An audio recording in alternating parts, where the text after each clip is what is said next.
본문 말씀은 사실은 굉장히 충격적인 내용의 말씀인데, 예수님께서 그 공생애를 처음 시작하실 때 하셨던 첫 설교가 마가복음 1장 15절에 나와요. 거기에 보면은 네 마디 하세요. 첫 설교가 뭐냐면 때가 찼다. 하나님의 때가 찼다. 카이로스가 왔다. 하나님의 때가 왔다. 그리고 하나님의 나라가 가까이 왔다. 하나님의 나라가 가까이 왔다. 그리고 하신 말씀이 회개하라. 메타노이아라. 생각을 바꾸고 하나님께로 돌이키라. 아주 전적인 전환을 얘기를 하시거든요. 그렇지 않으면 안 된다. 그리고 복음을 믿으라. 기쁜 소식이 왔으니까 그것을 믿으라. 아주 심플한 메시지예요. 때가 찼고 하나님 나라가 우리에게 임재해 오기 시작했고, 그리고 너희는 회개해서 복음을 믿어야 한다. 이제 이 말씀을 하시면서 사역을 시작하셨는데, 여기서 예수님께서 이 말씀 그대로 예수님의 사역은 그야말로 때가 차서 하나님의 나라가 임하는 것을 보여주기 시작하시고, 그리고 사람들이 뭔가 바뀌지 않으면 안 된다는 강력한 촉구를 하세요. 그러면서 사람들이 이제는 생각을 바꾸고 마음을 바꾸고 태도를 바꿔서 이 메타노이아, 이 회개하지 않으면 새로운 세상을 맞이할 수 없다라는 그 메시지를 첫 설교에부터 하셨어요. 그러면서 이제 갈릴리 전 지역을 다니시면서 하셨던 일들이 뭐 치유 사역이며 또 가르침이시며 어마어마한 일들을 하시는데, 오늘 5장에 딱 이르러서는 한 시대를 놓고 예수님께서 뒤집어 엎으시는 말씀이세요. 사실 하나의 사건인데, 예수님께서 이제 갈릴리, 우리가 보시면 갈릴리가 이렇게 있으면 주로 이쪽에 이제 갈릴리 서쪽에서 활동하셨어요. 가버나움도 있고 뭐 베세다도 있고 이렇게 서쪽에서 많이 하시는데, 성경에 보면은 건너편으로 가사 그러면 이제 배 타고 이 동편으로 가시는 거예요. 이 동편으로 가면은 이제 갈릴리 동편부터 아래쪽에 뭐가 있냐면은 이 데가볼리라고 하는 신생 도시가 있어요. 그게 이제 데카폴리스라고 해서, 데카가 숫자로 열이라는 뜻이에요. 10개의 볼리, 폴리스죠. 10개의 그 도시가 쭉 모여 있는 그 연합 도시라는 게 있어요. 그걸 데가볼리라고 그러는데, 이게 이제 저기 다메섹부터 시작해서 쭉 10개가 있어요. 모여 있는데, 이게 지금 요단강 이게 동편 쪽에 이제 그 자리 잡고 있는 10개의 도시인데, 이 도시가 여기에 이제 거라사라고 하는 또 도시도 이 안에 있어요. 있는데 이 지역이 아주 상징하는 게 굉장히 커요. 예수님께서 이 데가볼리로 갔다라고 하는 것은 참 못 갈 때 가셨네, 이런 거라고 보시면, 못 갈 때 가셨네, 정신없는 곳에 가셨네, 정말 미친 땅으로 가셨네, 이런 뜻이에요. 이 데가볼리라고 하는 땅. 특히 이 거라사라고, 이게 무슨 땅이냐면은 그야말로 옛날에 야곱과 라반이, 야곱이 도망가다가 그 외삼촌 라반이랑 우리 서로 죽이지 말자 하고 이게 다 서로 언약을 세운 데가 그 땅이에요. 길르앗이라고 하는 곳인데, 그리고 구약 대대로 이 땅은 항상 분쟁의 땅이에요. 그리고 서로 눈치 보는 땅, 그리고 서로가 알력이 있고 서로가 싸우고 서로가 상처를 주는 땅이 이쪽 요단 동편 데가볼리 땅이에요. 역사적으로. 그러다가 이게 이제 알렉산더 대왕이라고 아시죠? 그 알렉산더 대왕이 이 정복을 하고 여기다가 헬라 도시들을 세운 거예요. 10개 도시를 이렇게 예쁘게 헬라식으로 세워놓고 거기다 신전들을 짓고, 그리고 나서 이제 헬라, 완전히 유대 땅이지만 헬라 사람들이 와서 사는 땅이에요. 이 데가볼리가. 그러니까 제우스 신들한테 이제 뭘 바치려면 여기는 돼지를 키워야 되는 거예요. 그래서 돼지 떼들을 키우는 데가 많았어요.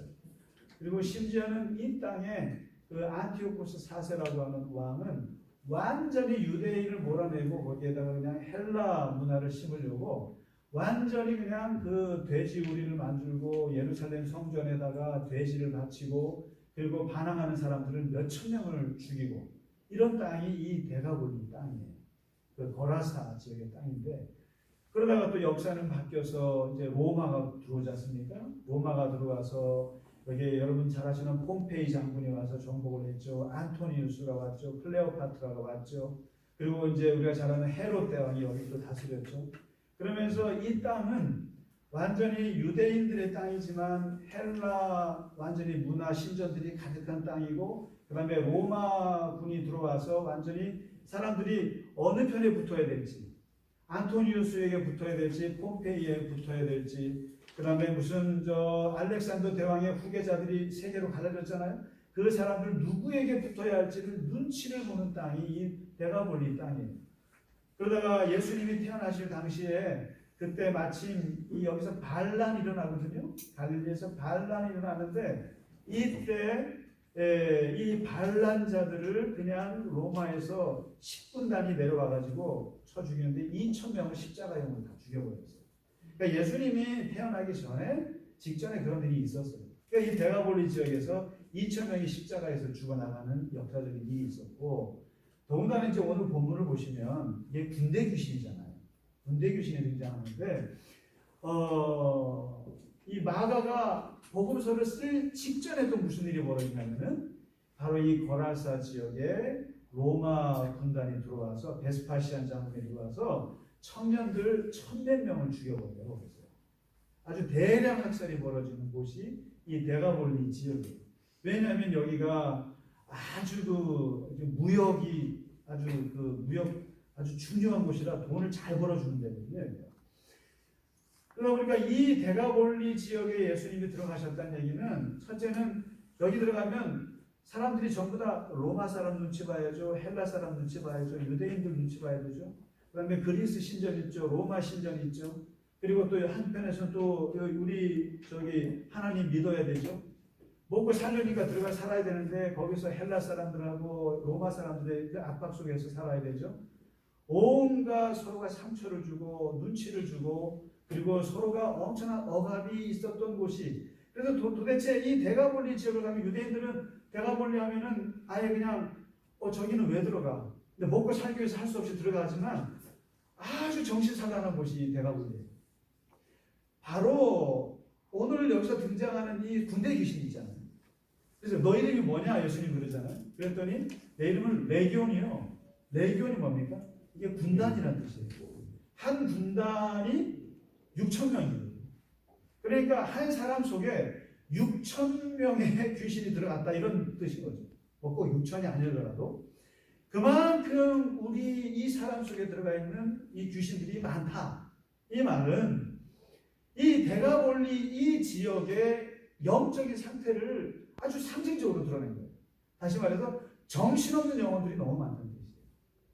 너무나 많은 영혼들, 너무나 많은 귀신들, 너무나 많은 정신없는 것들이 한 인격체에 들어가서 사람을 완전히 죽여버리는데, 오늘 표현을 보면 이게 지금 한 사람이 귀신 들렸다 이런 표현이 아니에요.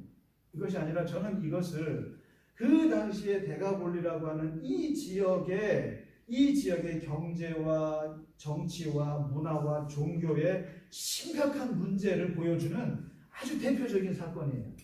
동시에 저는 이 데가볼리의 이 사건을 오늘날 코로나 이 시대를 보게 된다는 거예요. 이게. 그러니까 사실 우리가 오늘 이제 코로나가 조금 이제 잠잠해져서 이제 생활 방역으로 들어가는 이 시점에 딱 다다랐어요. 그러면서 우리가 이제 오늘 아까 우리 집사님 기도하는 것처럼 끝나는 것 같지만 또 올 것도 같아요. 그리고 이 시대가 그냥 이것이 지나가는 것으로만 끝날 것 같지가 않은 거예요. 메르스하고 사스하고는 또 다른 아주 깊은 생각을 하게 됐고, 이것이 메르스나 사스 때는 한 국지적으로 일어났잖아요. 근데 우리가 팬데믹이라는 말을 처음 들어봤어요. 전 세계적으로 이것이 터지면서 문명의 전환이라는 말이 나오기 시작했어요. 더 이상 옛날로 돌아갈 수 없는 상황. 이런 건데, 오늘 데가볼리를 보시면 이 땅에 임한 악령의 역사가 참 신기할 정도예요. 한번 보실래요? 그 본문에 한번 보시면 여기에 이 귀신 들린 사람이 사는 모습을 자세히 묘사했어요. 이렇게 귀신 들린 사람의 삶을 자세히 묘사한 거는 여기밖에 없어요. 없는데 이 사람이 사는 데는 무덤 사이에 거쳐. 무덤 사이에 살고, 워낙 이 사람이 폭력적이니까 쇠사슬로 묶어놨는데 쇠사슬로 묶어도 풀어버려요. 얼마나 힘이 센지. 그러니까 아무도 그 사람을 제어할 사람이 없어요. 아무도 이 사람을 제어할 사람이 없고 쇠사슬로도 제어할 힘이 없어요. 그리고 밤낮 무덤에서 나와서 산에서 소리를 질러대요. 조용하지가 않아요. 사람이. 시끄럽게 뭔 소리를 질러요. 그리고는 땅바닥에 있는 돌을 집어가지고는 사람한테 던지질 않고 자기 몸을 긁어요. 자기 몸을 자꾸만 때리고 머리를 치고 가슴을 치고 몸을 망가뜨려요.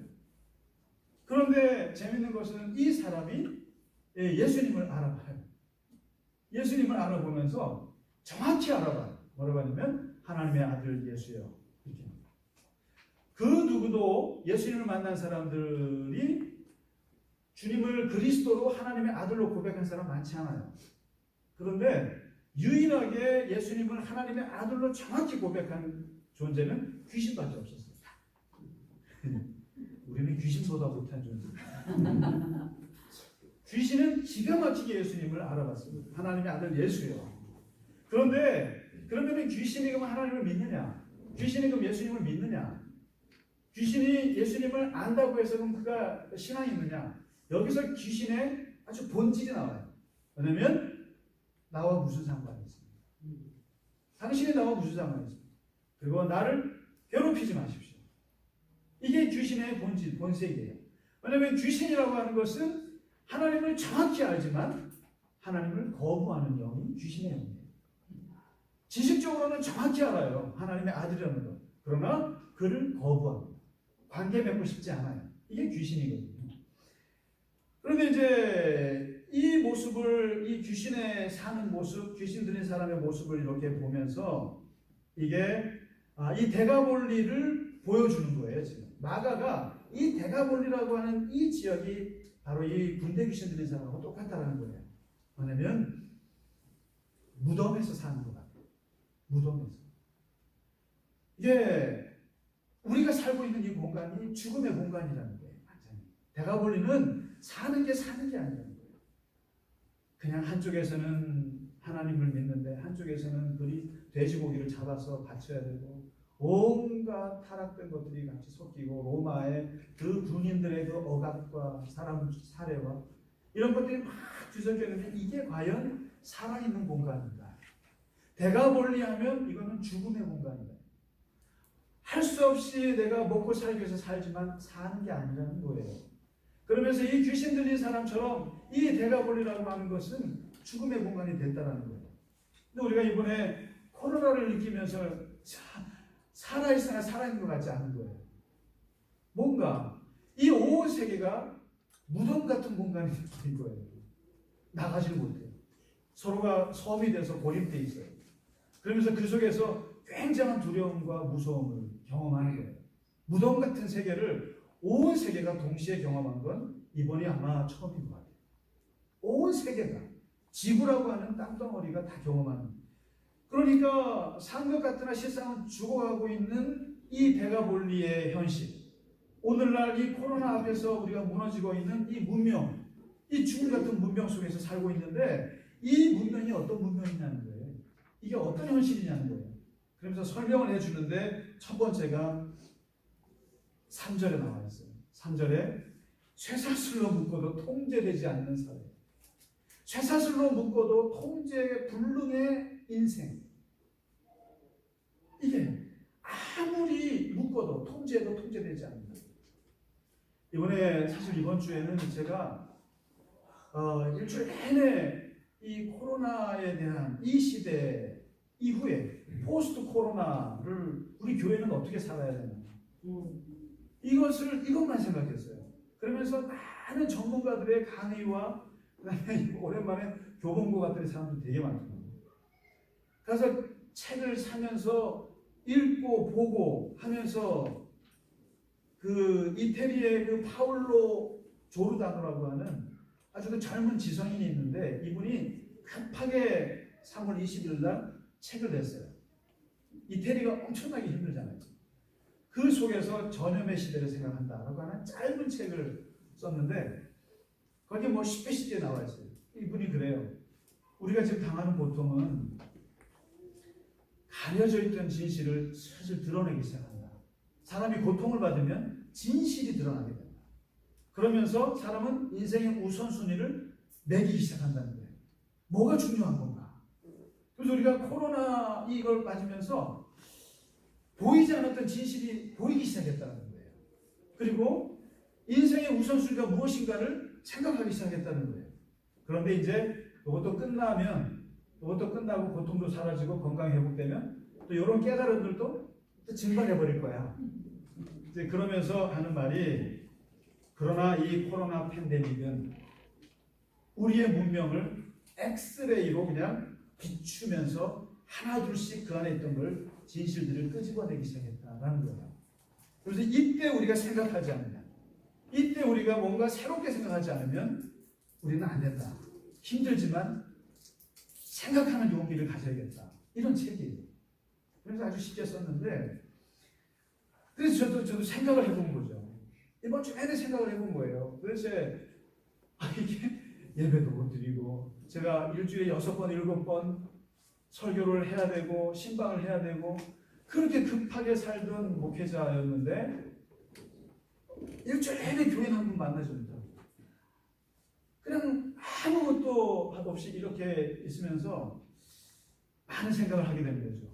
그러면서 지난주에 제가 잠깐 말씀드렸지만 도대체 선진국이라는 게 뭘까? 이번에 도대체 진짜 미국이 선진국인가? 유럽이 선진국인가? 우리나라가 혹시 선진국이 아닐까? 아니라고요? 맞아요. 도대체 뭘까? 미국에 대한 새로운 생각이에요.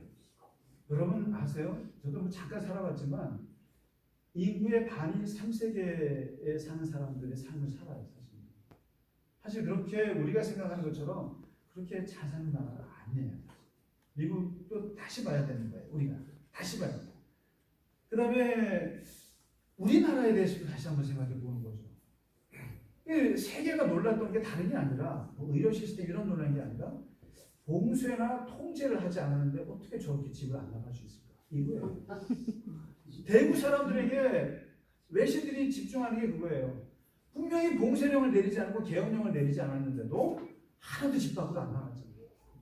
안 나가고 스스로가 격리를 택하는 이 나라는 도대체 무슨 나라인가요? 여러분 유럽 말 안 들어요. 미국 말 들을 것 같으세요? 안 들어요, 그 사람. 근데 여기서 우리 스스로가 조금 놀라고 있다는 거예요.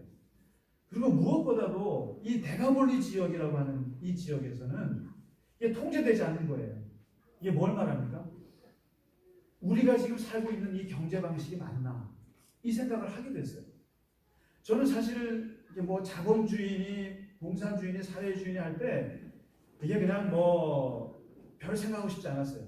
공산주의 하면 막수주의자들 얘기고 뭐 자본주의 하면은 무슨 뭐 이런 자본주의자들 얘기고 그래서 저는 별로 관심 안 가졌는데 이번에 우리가 살고 있는 이 자본주의라고 하는 이 세상이 과연 우리가 살 수 있는 이 문명인가 생각을 한번 해봤어요. 이번에 한번 어떻게 보면 코로나가 하나님의 심판일 수도 있는데 이게 딱 끊어버렸잖아요. 성장하는 거 끊어버리고 경쟁할 수 없게 만들어 끊어버리고 이익을 못 내도록 끊어버리고 그다음에 자연을 건들지 못하도록 끊어버리고 그러니까 이렇게 끊으면서 우리가 생각해 본 거예요. 도대체 이렇게 끊임없이 성장해야 된다. 끊임없이 발전해야 된다. 끊임없이 우리 자식들한테 경쟁해서 이겨야 된다. 그리고 끊임없이 개발해야 되고 끊임없이 공부해서 성공해야 된다. 이러한 가치들이 이 코로나라고 하는 멈춤의 상태에서 충격을 받는 거예요. 온 세계 기업가들이나 정치가들이나 이 충격을 받는 거예요. 그러면서 과연 우리가 끊임없이 경쟁해서 남을 이기고 승리하고 하는 것이 과연 이게 우리가 살 수 있는 거예요. 여러분 이게 옛날에는 어디가 병이 나고 어디가 어느 나라 아프면 우리만 살면 되는 거예요. 근데 이번에 사람들이 다 뭐라고 하는지 아세요? 야, 나만 잘 살면 안 되고 너도 건강해야 돼. 심지어 우리 박쥐도 건강해야 돼. 박쥐도 건강해야 돼. 어쩌다가 우리가 온 세계의 환경과 온 세계의 경제와 일자리를 이제는 생각해야 되는 때가 온 거라는 거예요. 어떻게 보면 이 코로나라고 하는 이 비참함은 하나님의 심판이기도 하지만 하나님께서 우리에게 새로운 생각을 주는 때가 찼다. 때가 찼고 하나님의 나라가 가까이 왔고 너희는 뭔가 생각을 바꾸지 않으면 이제는 전환하지 않으면 앞으로 갈 수가 없다는 거예요. 많은 사람들 얘기가 그거예요. 우리는 그냥 코로나 지나가면 옛날로 돌아갈 수 있겠지? 못 돌아간다는 거예요. 그리고 이제는 옛날처럼 살아서는 안 된다는 거예요. 살 수가 없다는 거예요. 그래서 오늘 이 통제되지 않는 이 귀신 들린 사람 있잖아요. 아무리 묶어도 통제가 되지 않아요. 여러분, 우리가 이 자본주의라고 하는 거, 우리가 이 살아가는 이 경제 방식이라고 하는 거, 이게 통제가 되지 않아요. 그래서 독일에서는 뭐라고 하냐면은 야수 자본주의라는 거예요. 우리나라에서는 옛날에 한때 천박한 자본주의라고 했어요. 끊임없는 사람을 잡아먹는 이 중단하지 못하는 이 통제가 되지 않는 이 대가본리, 이 귀신 들린 사람, 이게 귀신의 영이라는 거예요. 그 다음에 이제 두 번째 이렇게 보니까 이 죽음의 영이라는 게 뭐냐 했더니 시끄러워요. 너무너무 시끄러워요. 계속 소리를 지르고 이 귀신 들린 사람은 가만히 있지 못해요. 침묵이라는 걸 몰라요. 침묵. 계속 소리를 지르고 그리고 앙깍거리고 이 소리가 억울함의 소리인지 분노의 소리인지 아니면 무슨 소리인지 모르겠지만 끊임없이 소리 질러요. 이게 대가본리의 영성입니다. 이 대가본리는 시끄러운 것이죠. 로마 사람이 소리 지르고 헬라 사람이 소리 지르고 유대인들은 거기서 죽어나가는 소리 지르고 그러면서 이 땅이 시끄럽고 복잡한 문명 속에서 서로가 죽이는 소리들로 가득하다는 거예요. 여러분, 이 영적으로 소리라고 하는 것은 아주 중요한 거거든요. 그래서 하나님이 우리에게 임할 때 두 가지로 임하거든요. 빛으로 임하느냐, 소리로 임하느냐. 이 두 가지예요. 근데 이 소리라고 하는 것은 한편으로 보면 우리의 영을 굉장히 이렇게 상승시키고 하나님을 가깝게 하는 것이 소리이기도 하지만 사람을 죽이는 것도 소리예요. 그래서 솔로몬 성전을 지을 때 절대로 하지 못했던 게 망치질이었어요. 성전을 지을 때 망치할 일이 있으면 저쪽 바깥에서 망치질 해가지고 와서 꽂아놓지 성전 자체에서는 망치질을 못하게 했어요. 이게 뭘 말하냐면 시끄러운 소리는 사람의 영혼을 파괴시킵니다. 근데 보면 오늘날 우리가 지금 이렇게 보면 너무 시끄럽잖아요. 뉴스들도 너무 시끄럽고 너무나 말들이 많고 사회도 이주장 저주장 너무 많은 말들을 하고 있어서 너무 시끄러운데 이것이 사람을 죽이는 문명이 된다는 거죠. 침묵을 좀 해야 되는데 그래서 하나님이 아예 마스크를 쓰라고 딱 갖다 줬잖아요. 입 좀 다물어라는 거. 입 좀 다물어라. 확실히 저는 앞으로 마스크 계속 쓰려고 그래요. 근데 마스크를 쓰니까 사람이 일단 감기가 잘 안 걸립니다. 그 다음에 황사도 좀 그렇고 그리고 일단 내가 말을 좀 잠잠해지는 듯한 느낌도 들어요. 일부러. 그래서 야고보는 그러잖아요. 아예 입에다가 이거를 걸고 다니라고. 그 뭐죠? 자가를 물리라고. 왜냐하면 통제가 안 된다는 거예요. 앞으로 마스크 회사를 세우시는 오 집사님의 회사가 번창하리라 믿습니다. 모든 분이 마스크 써야 돼요. 코로나 지나가도. 그러니까 이 시끄러운 소리 속에서 문명이 망가진다는 거예요. 인간이. 그리고 이제 세 번째 이 귀신 들린 사람의 모습이 뭐냐면은 돌로 자기 몸을 해쳐. 이게 놀라운 얘기예요. 결국 보세요. 이 귀신 들린 사람이 소리는 질러고 쇠사슬을 푸는 대단한 힘은 있어도 남을 죽이지 못해요. 결국 이 귀신 들린 사람은 피해자라는 뜻이에요. 여러분, 사람이 피해를 당하면 힘 있는 사람은 분노로 나타나고 힘 없는 사람은 우울로 나타납니다. 둘 중에 하나예요. 그래서 힘 있는 사람은 사람을 죽여요. 힘 없는 사람은 자기가 자기를 죽여요. 근데 이 사람은 어떻게 합니까? 소리는 질러대요. 쇠사슬도 풀어내는 힘이 있어요. 그러나 그 돌로 어떻게 해요? 자기를 죽여요. 이게 뭐냐면 대가볼리라고 하는 로마 군단 그리고 헬라 문화 그 들어온 곳에서 피 억압을 당했던 이스라엘 사람들의 영혼의 모습을 말하는 거예요. 지금 결국은 소리는 질러도 자기만 죽이는 거예요. 자기만 죽이고 있는데 이제 결국은 오늘날 우리가 사는 우리 이 문명이 우리를 죽이는 문명이 되어버렸잖아요. 이번에 코로나 느끼시지 않으세요? 최재천 교수님이라고 아시죠? 이분이 그 하버드의 생물학 박사시고, 그리고 이제 통섭의 인문학과 과학을 생물학 박사시고 대단하시는데, 알고 봤더니 이분이 고향이 강릉이더만요. 네, 강원도 저희 쪽. 예, 근데 이분이 이런 얘기를 하세요. 왜냐면 아까 얘기한 대로 전쟁이 나면은 우리만 살면 돼요. 그다음에 무슨 금융위기가 나면 우리만 살면 돼요. 경제위기. 근데 이게 코로나는 우리가 다 잘 살아야 됩니다. 이거를 깨닫게 해줬고, 제발 자연을 건들지 마라. 이런 메시지가.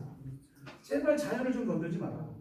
이런 바이러스는 3년 만에 올 수 있다. 3년마다 앞으로 올 수 있고, 박쥐가 우리에게 찾아온 게 아니지 않느냐. 찾아온 게 아니라 네가 박쥐를 건드려서 그런 거야. 박쥐를 왜 건드려? 그러면서 이분이 석사를 기생충을 전공했대요. 그런데 사자나 호랑이나 이런 포식자들이 피식자를 잡아먹다가 병에 걸려 죽는데요. 왜 죽냐면은 그 피식자 안에 있던 균들이 포식자에게 넘어와서 그 균에 의해서 죽는다는 거예요. 이게 뭘 말하면 우리가 자연을 건들면 건들수록 바이러스는 우리에게 다가올 확률이 높아진다. 그러면서 이제 이분이 그 우리나라 그 생태학 대회 뭐 몇 년마다 하는데 2002년도에 우리나라에서 했대요.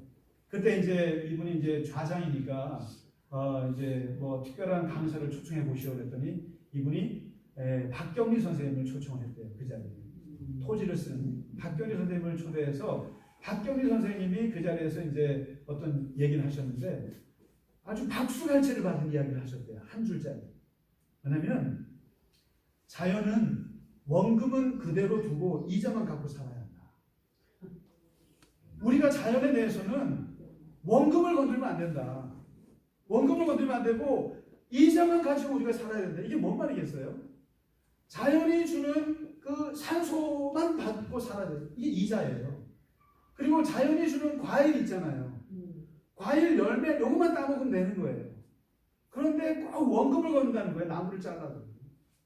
땅을 파고 해치고 개발하고 그러면서 자연이 주는 혜택만 받고 이자만 받고 살아야 되는데 그 자체를 흔들어 해야 된다. 원금은 건들면 안 됩니다. 박수가 엄청 많았다. 이게 이 생태학자들이나 또 이런 사람들이 많은 얘기를 했었어요. 오랫동안. 근데 이게 코로나 때문에 사람들이 이제 진짜 그 말이 맞구나. 이제 정말 사람이 사람에 대해서 함부로 해서는 안 되는 시대다. 그리고 함부로 자연에 대해서 건드려서도 안 되고, 그리고 함부로 해서는 안 된다. 결국은 돌로 우리를 망치는 짓이다. 경쟁하고요. 서로가 그냥 잡아먹지 못해서 한다든지, 서로가 싸우고, 그리고 자연을 파괴하고, 이런 것들이 결국은 오늘 귀신 들린 사람처럼 자기 몸만 갉아먹더라 이거죠. 그리고 이 마지막으로 오늘 7절에 있는 말씀이 저는 사실 생각해보고 싶은 거였습니다. 교회는 어떻게 살아야 될 것인가. 저는 뭐 저의 실존의 문제고, 지금 이렇게 코로나를 겪으면서 교회가 정말 기가 죽어도 엄청 많이 죽었어요. 그리고 교회가 그야말로 심각한 위기에 빠졌어요. 이걸 어떻게 해야 되나. 왜냐하면 보세요. 교회라고 하는 것은 만나야 되는 거예요. 모여야 되는 거예요. 서로가 얼굴을 봐야 돼요. 근데 요즘 새로 나오는 단어가 뭡니까? Uncontact Society. 비대면 사회가 도래했다. 이걸 정확히 말하면 비접촉 연결 사회잖아요. 비접촉 관계 사회라고 말하죠. 그러니까 관계는 맺어야 되는 거예요. 그런데 이것을 접촉해서는 안 되는 시대가 왔다. 그래서 이 시대를 선도하는 기업들이 전부 다 지금 다 앞서가고 있어요. 세계 4대 기업이 뭐예요? 구글, 애플, 아마존, 페이스북이잖아요. 세계 7대 기업이 뭐예요? 구글, 아마존, 마이크로소프트 전부 다 이게 뭐예요? IT. 폰을 갖고 있어야만 할 수 있는 모든 기업들이 지금 세계를 끌고 있다는 거예요. 그러면서 이 특징이 뭐예요? 얼굴 안 봐도 되는 거예요. 얼굴 안 보고 돈 버는 사람들이야. 그런데 이 사회가 도래했다는 거예요. 코로나 때문에. 한 30km로 가던 거가 지금 한 7, 80km로 다 왔다는 거 중요해요. 사실 저는 4차 혁명 멀리 생각했어요. 정말이에요.